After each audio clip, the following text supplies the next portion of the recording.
Learn English fast. Like, share, subscribe. We can categorize English words into 9 basic types called parts of speech or word classes. It's quite important to recognize parts of speech. This helps you to analyze sentences and understand them. It also helps you to construct good sentences. A noun is a person, place, or thing. A person can be a boy, girl, or doctor.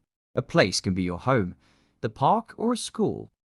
A thing can include dog, car, or hat. A pronoun takes the place of a noun, or it may replace a person's name. Examples of pronouns are us, we, me, they, he, she, you, it. A verb describes an action or a state of being.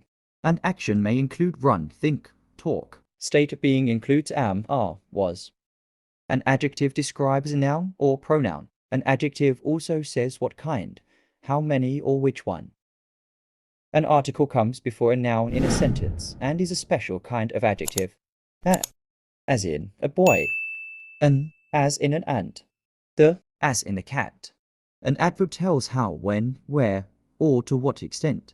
When, yesterday. Where, here. How, perfectly.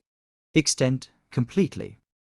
A preposition is used with a noun or pronoun to form a phrase. At home. By the lake. From here. With me.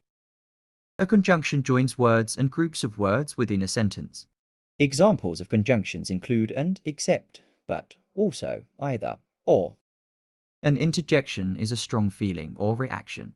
For example, oh no, he, oh, well, yeah. The old, tired man was sitting under a tree and patiently waiting for his son to arrive.